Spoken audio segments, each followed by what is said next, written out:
Okay, so this second lecture is going to deal with America's actual involvement in the war.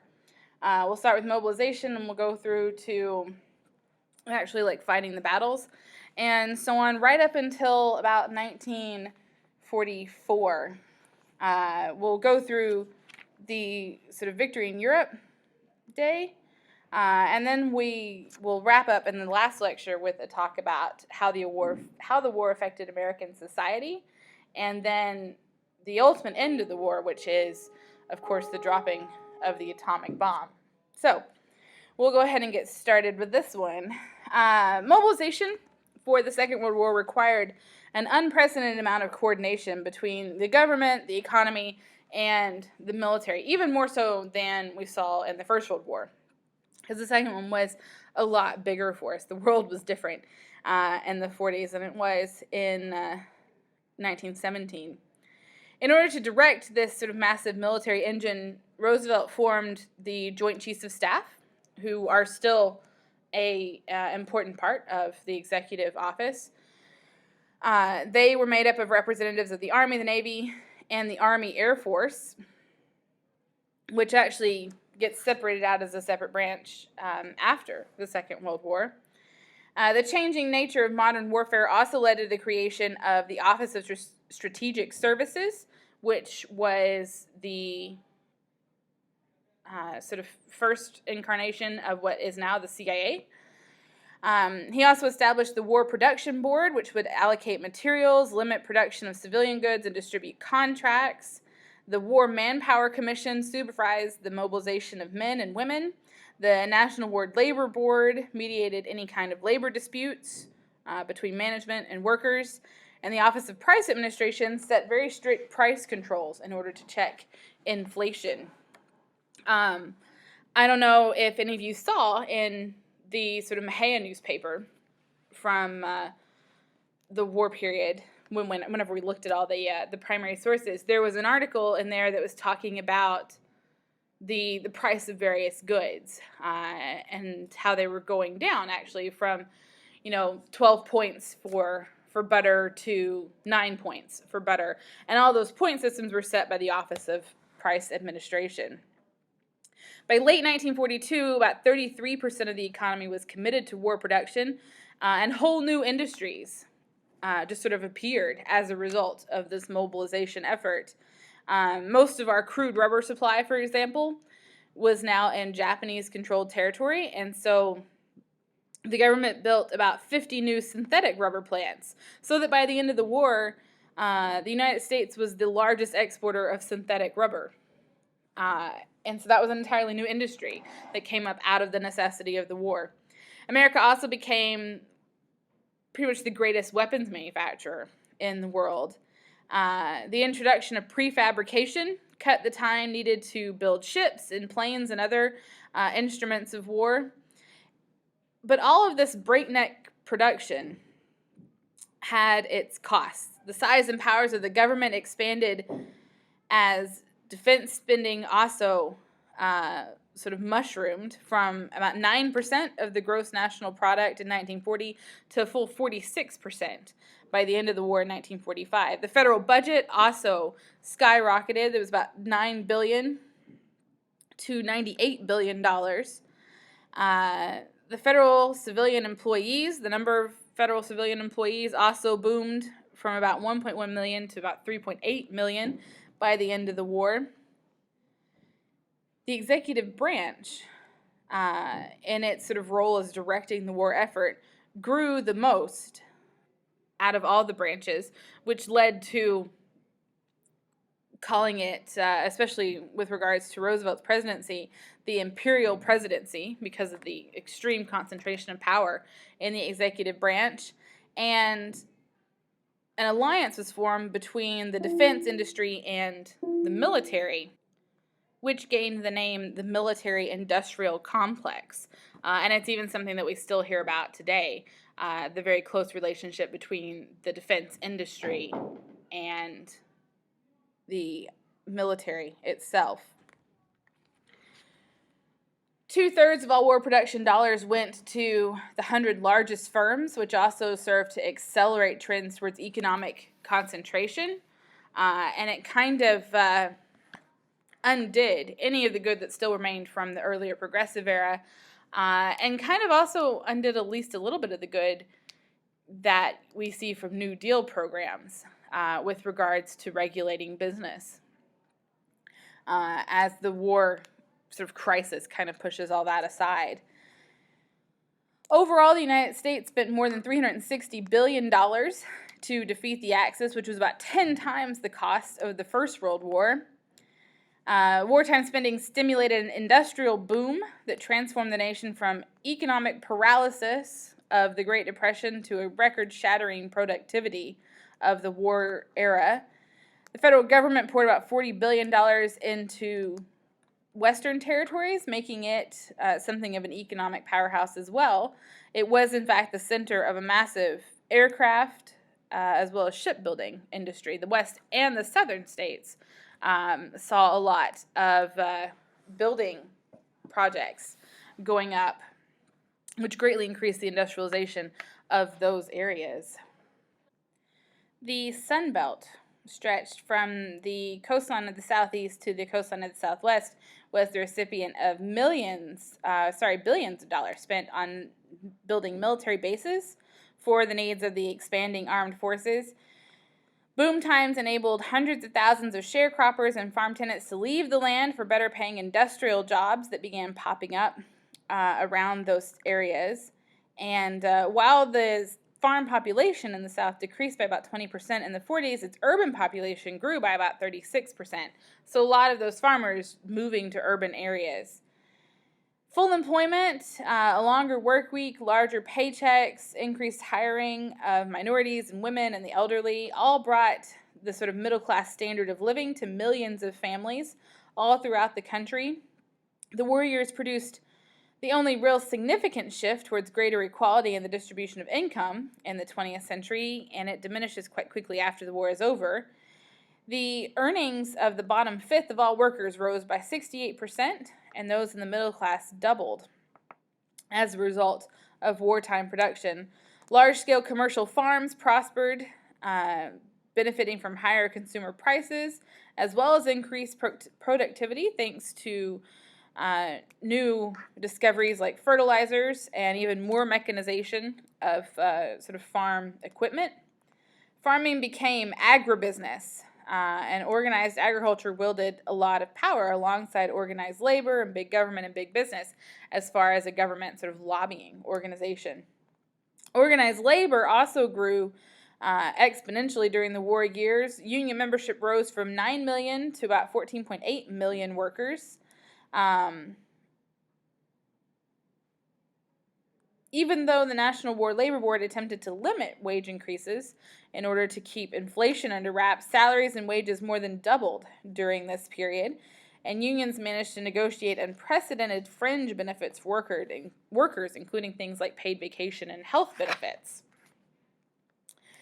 Inflation threatened the wartime economy far more than anything like labor disputes or strikes.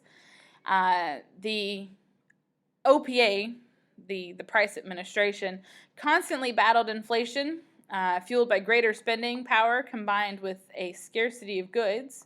As they began to clamp down, though, freezing wages, as well as prices and rents, inflation slowed down quite dramatically. And by the end of the war, by the last 2 years of the war, prices only had gone up by about 8% on consumer goods.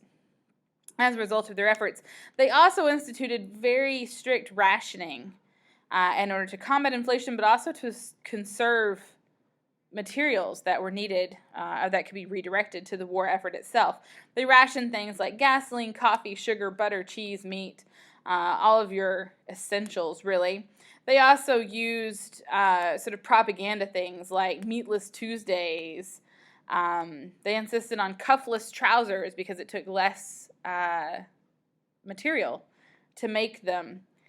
And other efforts to try and stretch our nation's sort of supplies further. Buying war bonds were also It greatly encouraged and also helped to curtail inflation by decreasing consumer spending power. If you're investing your money in buying war bonds, then you're not going to go out and spend it on buying other things. They had that effect. They also gave civilians a sort of sense of involvement in the war effort, and so helped with patriotism as well. Bond sales raised almost half the money needed for the war. The rest of it was raised through dramatically increasing taxes. Congress refused to do a lot of what the president asked. However, the Revenue Act of 1942 still raised the top income tax rate from 60% to 94%, as well as imposing income taxes on middle and lower income Americans for the first time in America's history. And so a lot of money was actually ultimately raised through that.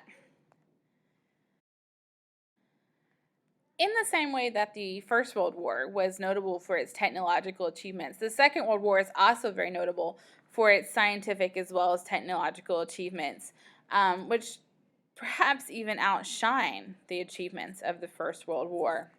Winston Churchill was even so moved as to dub it the Wizard War. You had groups of mathematicians working to decipher codes. You have psychologists who are driving the propaganda machines. Major combatants are mobilizing scientists into sort of armies of invention. In 1941, Roosevelt created the Office of Scientific Research and Development in order to develop new weapons and medicines, and they spent over $1 billion producing new items to be used for the war effort. Things like improved radar and sonar, rocket weapons.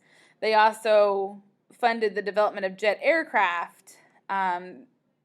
They heightened the development of lasers and insecticides and contributed to improved medical practices like blood transfusions and the production of so-called miracle drugs like antibiotics, especially penicillin. The demand for greater accuracy in artillery, for example, required a kind of rapid and detailed calculation that can only be done by a computing machine. And so you see the first real use of the rather large and unruly computers in order to make firing much more accurate. Nothing saved more lives of wounded servicemen, though, than improvements in battlefield medicine. Military needs led to advances in heart and lung surgery. The use of synthetic anti-malarial drugs were substituted for the rather scarce previously used drug called quinine. Antibiotics were used to combat infections. And the introduction of things like mobile auxiliary surgical hospitals or MASH units were able to save thousands of soldiers' lives. And a lot of these improvements were also translated to civilian life and so generally improved the health of Americans everywhere. The atomic bomb project is probably the most memorable of these scientific developments. The project began in August of 1939, actually, when a Jewish immigrant and refugee to America, Albert Einstein, warned President Roosevelt that Nazi scientists were trying to use atomic physics to construct a weapon of mass destruction. In 1941, Roosevelt launched a massive Anglo-American secret program, leaving the Russians out of it, to construct an atomic bomb. And by the next year, they had managed to achieve a controlled chain reaction underneath the University of Chicago football stadium that gave them the basic knowledge needed to develop a bomb. By July of 1945, the program, which was codenamed the Manhattan Project, had employed more than 120,000 people and spent nearly $2 billion in their efforts to create this bomb. And they were rewarded on July 16th of 1945 when a successful test of a bomb was completed at Alamogordo in New Mexico. People for miles could see the blinding fireball and the mushroom cloud which resulted from it. And in response to this awesome destructive power that he had created, one of the lead scientists, Robert Oppenheimer, quoted from Hindu scripture, "Now I am become death, the destroyer of worlds." And that was undoubtedly become true in the next month when that self-same said bomb would be used against the civilian population. It was not only important to the war effort to mobilize science and machinery, they also needed to mobilize people. The Roosevelt administration very carefully managed public opinion. The Office of Censorship would examine letters going overseas and worked with publishers and broadcasters to suppress any information that might be damaging to the war effort. So you see a very similar reaction as you did during the First World War. For example, fear of demoralizing the public led to a government ban of the publication of any pictures of American war dead up until late in 1943, whenever the pictures were released, because they felt the population was becoming overconfident. In order to shape public opinion, Roosevelt also created the Office of War Information in June of 1942, and this group employed more than 4,000 writers, artists, advertisers, all to explain the war and to counter any enemy propaganda that might appear in America's published goods. They depicted the war as a moral struggle between good and evil and used all kinds of mediums to do this. They used posters, magazine articles, and ads, and even films were made depicting the war. While Roosevelt's administration was concentrating on the war, the Republican critics were seizing the initiative as far as domestic policies were concerned. Because you have full employment, high wages, sort of a return to prosperity, the class appeal of the Democrats was on the wane. A lot of the middle and working class voters that were essential to Roosevelt's coalition, his sort of New Deal coalition, were off fighting the war. And so we see in the midterm elections of 1942, the Republicans actually making gains in the House and the Senate.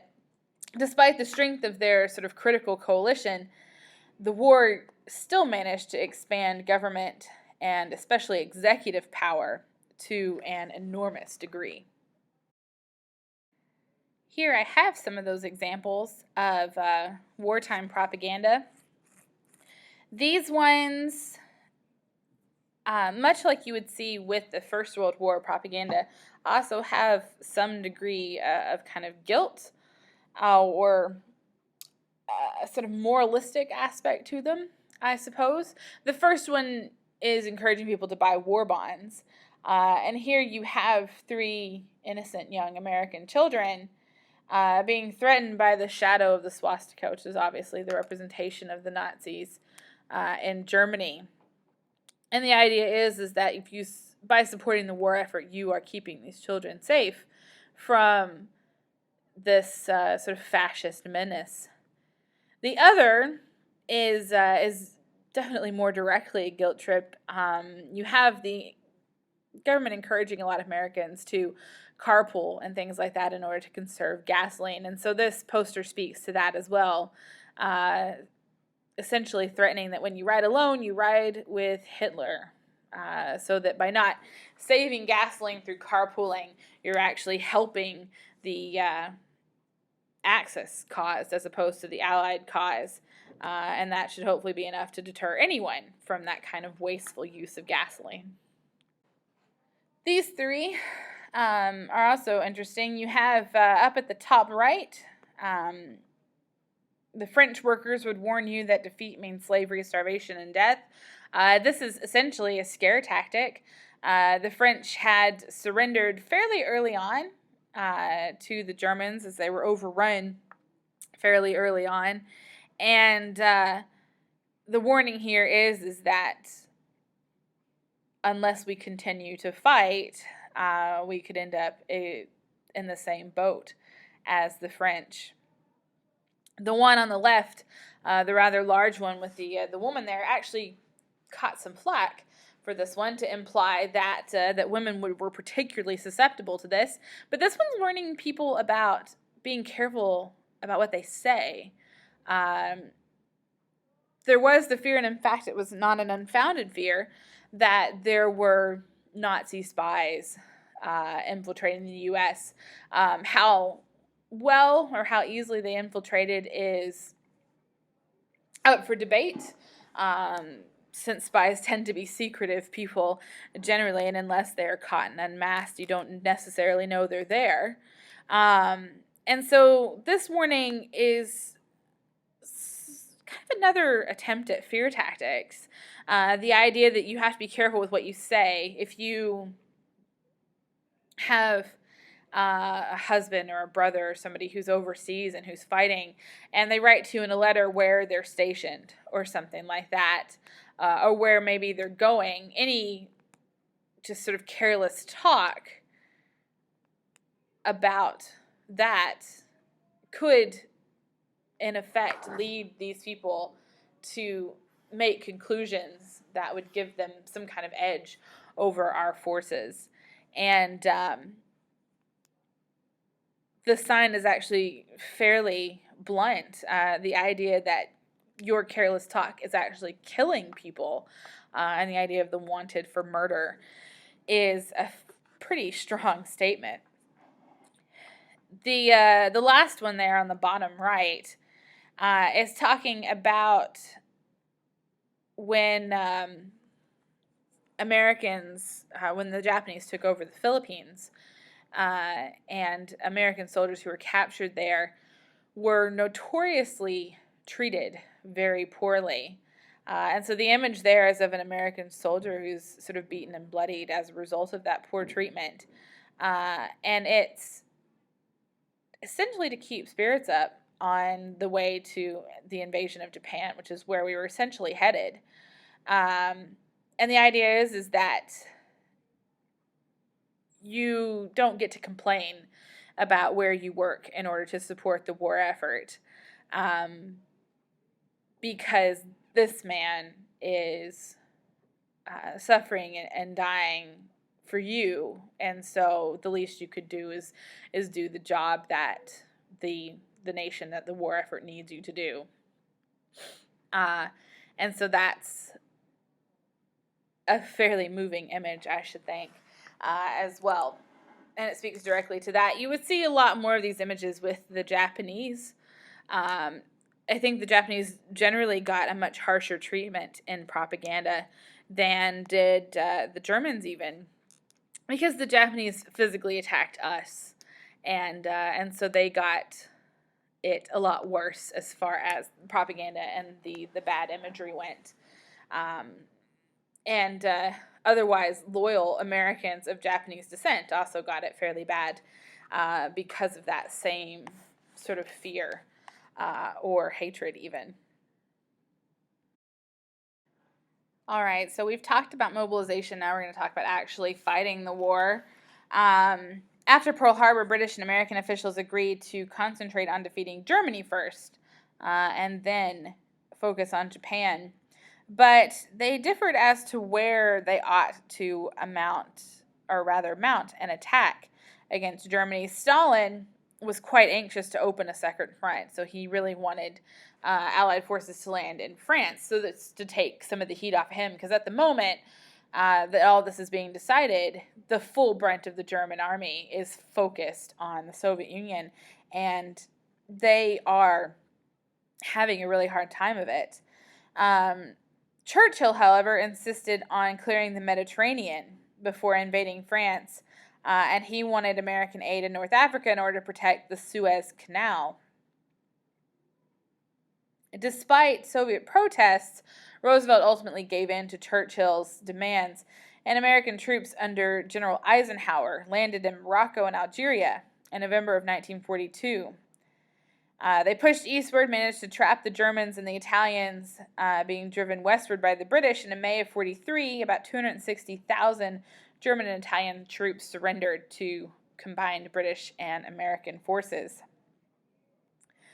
As all this is going on, the Soviet Union is sort of desperately hanging on. They managed to stop the German advance in the sort of protracted siege of Stalingrad, which was particularly gruesome between August of 1942 and January of 1943. All of that is going on. Soviet forces managed to save Stalingrad, though, and keep the Germans out of Moscow. They also were able to relieve a besieged Leningrad, which is now St. Petersburg. And the Red Army then moves to go on the offensive along what is ultimately really a 1,000-mile front. Again, Stalin renews his plea for a second front, but again, Churchill objects, and he and Roosevelt decide on the plan to invade Sicily. So from North Africa, we move into Italy directly. The island of Sicily was overrun in less than a month, and so then they moved to the Italian mainland. The Italian military was relatively easy to overthrow or to get rid of. The military itself managed to depose and then execute Benito Mussolini, who was the fascist dictator in Italy, and so they surrendered quite willingly to the Allies on September 8th. But there were a lot of German troops in Italy as well, in northern Italy, and so it took a full 8 months for Allied forces to clear all of Italy of German troops, and actually to reach Rome. They were still battling through northern Italy when the war ultimately ended in May of 1945 as well. In 1943 and 44, the U.S. and Great Britain were able to turn the tide in the Atlantic and sent thousands of bombers flying over German cities with sort of round-the-clock bombardment. And this is really the first time that German citizens were directly affected by the war. No allies had been able to get any kind of attack in on Germany, actually, up until this point. I have an interesting story that was told to me by one of my friends. I have a friend who his father was in the military and was stationed in Germany, and his mother was German. And apparently they had a very tense meeting of their in-laws, because it came out that his father's father, his grandfather, had actually been in a plane that bombed his German grandparents' town. And so that was an interesting meeting, to say the least. And I also heard from one documentary that there was still some unease with bombing civilian populations. And so the day before a bombardment was meant to take place, German bombers actually dropped propaganda. They dropped signs telling the civilians to get out of the city because they were going to bomb them the next day. Whether or not that's true is sort of up in the air. But anyway, round-the-clock bombardment started in 1943. Hamburg was bombed in July of 1943. Allied planes dropped incendiary bombs, which created huge fires and killed more than 35,000 people, leaving the city utterly in ruins. And similar patterns happened in other German cities as the year wears on. In July of 43, the Red Army is engaging the Germans at Kursk, and you have what becomes the largest pitched battle of the war, where Soviet soldiers win a decisive battle and force the Germans to retreat. By mid-1944, the Red Army is in Poland. They managed to seize Romania, Bulgaria, and give aid to communist guerrillas in Yugoslavia. They set up puppet regimes in Poland, Romania, and Bulgaria as well. As the Soviets are moving rapidly across Eastern Europe, Allied forces are opening the long-promised Second Front by June of 1944. June 6, 1944, you see the institution of Operation Overlord, or as it's more commonly referred to, D-Day. Nearly 200,000 Allied troops and the largest armada ever assembled landed in Normandy, as well as Brittany and other locations on the French coastline. Within 6 weeks, you have another 1 million Allied troops crossing the Channel and wading ashore. Under General Eisenhower, the Allies were able to liberate Paris by August of 1944, and were on the German border by the end of the summer that year. In mid-December, as the Allies were preparing for a full-scale assault on Germany, you have the Russians on the German border to the east. You have the British and the Americans and the French and any other liberated peoples they find on the border to the west. You have a last-ditch effort by Hitler to try and drive them out. He instituted what became known as the Battle of the Bulge, actually planned by Adolf Hitler. One of the only things he did plan, and it was a massive failure. His intention was to sort of drive into the Allied line and split it, and then drive all the way to the coast, essentially splitting the Western Allies into two groups. That would give him a bit of an edge over them. The element of surprise worked for him a little bit. He managed to drive a bulge into the line that was about 80 miles long and 50 miles wide, but ultimately the bulge was closed off and his strategy didn't work. When it ended, American troops were on the banks of the Rhine River. It was a very costly battle, however. About 55,000 American soldiers were dead or wounded, and about 18,000 were taken prisoner during the Battle of the Bulge. So while the overall Allied strategy was to focus on Europe first, it didn't mean that the U.S. completely let the Pacific go. And so during this period, 1942 to 1944, where all of these things are happening in Europe, you also have some action in the Pacific. The day after the Philippines fell, in mid-May 1942, U.S. and Japanese fleets confronted each other over the Coral Sea off of northeastern Australia. Had the Japanese been able to gain control of the Coral Sea, it would have cut off Australia and New Guinea from essentially the war effort. The first naval battle fought entirely from aircraft carriers and from airplanes. The Coral Sea has that distinction. In fact, the actual ships, the actual fleets never came within sight of each other. It was entirely determined by dogfights or fights between airplanes. Both sides managed to take very heavy losses, but the Battle of the Coral Sea stopped the Japanese advance toward Australia. Less than a month later, the Armada turned its attention towards Midway Island, so named because it's midway between the Far East and the Hawaiian Islands. The Signal Corps had managed to break the Japanese naval code, and so Japan's plans were known to the Americans, and we won a very decisive victory at the Battle of Midway. We managed to sink 4 Japanese carriers and down hundreds of enemy planes. The very stunned Japanese had found their sort of forward momentum very suddenly and abruptly stopped at this point.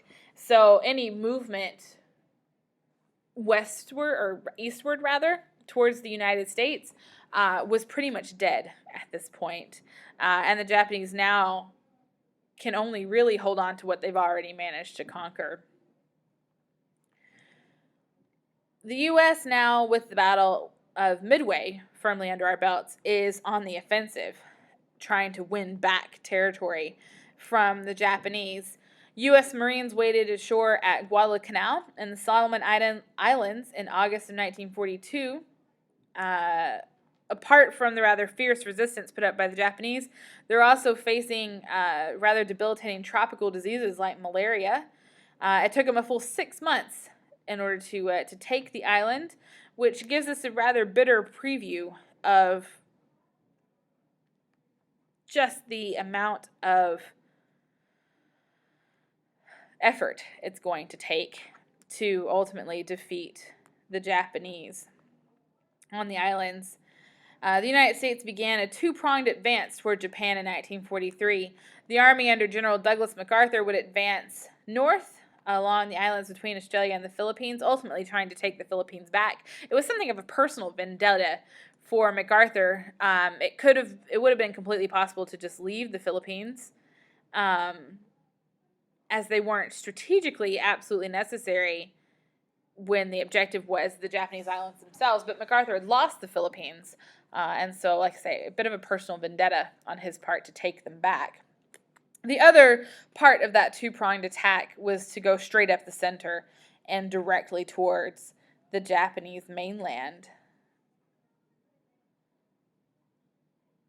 This was led by the Navy and the Marines under the command of Admiral Chester Nimitz, and it became known as island hopping because they were essentially going along these island chains and taking small island after small island in order to make their way finally to the Japanese islands themselves.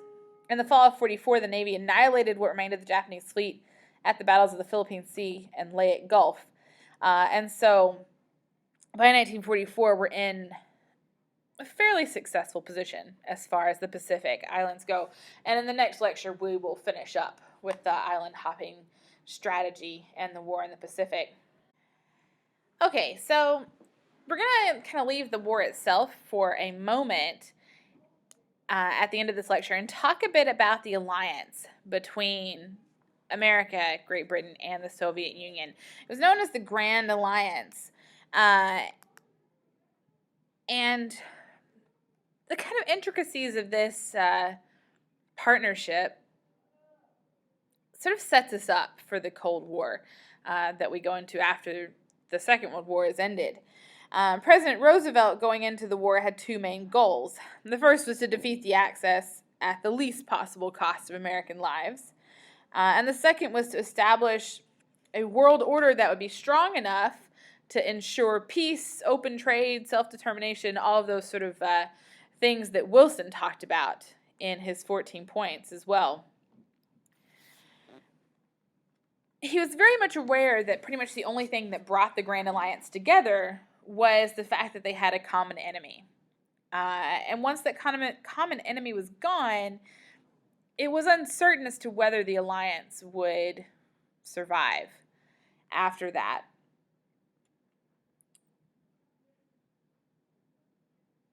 By concentrating on military victory and postponing the decisive world sort of post-war concerns, Roosevelt was hoping to create some kind of harmony amongst the three. Churchill and Stalin had other goals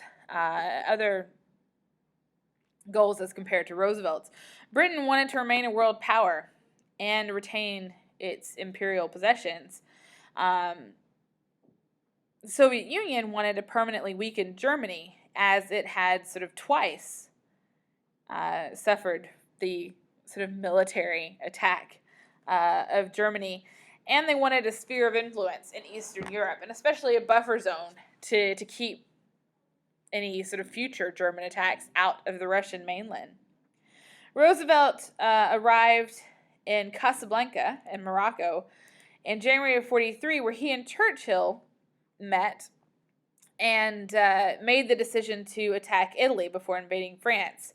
They also proclaimed that the war would continue until the unconditional surrender of the Axis forces. By doing this, they were seeking to in some way diminish the Soviet mistrust of its Western allies. 10 months later, they went to Cairo, where they met with the anti-communist head of the Chinese government, and promises were made in order to keep China in the war. Roosevelt promised to return Manchuria and Taiwan to China and a free and independent Korea. From there, from Cairo, Roosevelt and Churchill went to Tehran in Iran in order to meet with Stalin, and it was here that they set up preliminary plans for the invasion of France in June of 1944. They also agreed sort of preliminarily to divide Germany into zones of occupation and impose some form of reparation on the Reich. Most importantly, at least to Roosevelt, Stalin pledged to enter the war against Japan after Hitler was defeated in Europe. Roosevelt then turned his attention to domestic politics increasing conservative sentiment in the nation led him to drop the rather liberal Henry Wallace as his running mate and adopt Harry Truman as his vice presidential candidate for his run as for the fourth term in office for him.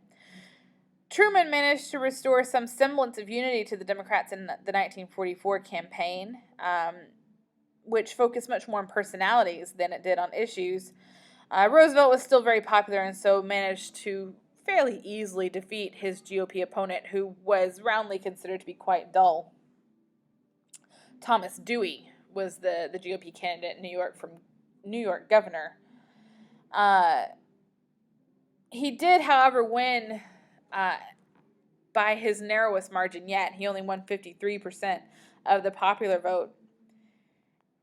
Once that was out of the way, Roosevelt directed his rather waning energies to defeating the Axis and constructing some kind of international peacekeeping system.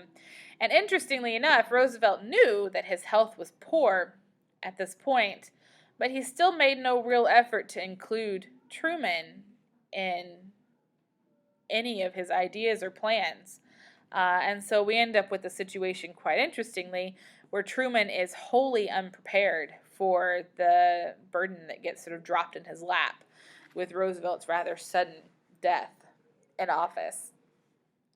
And so we will pick up there in the next lecture. We'll talk about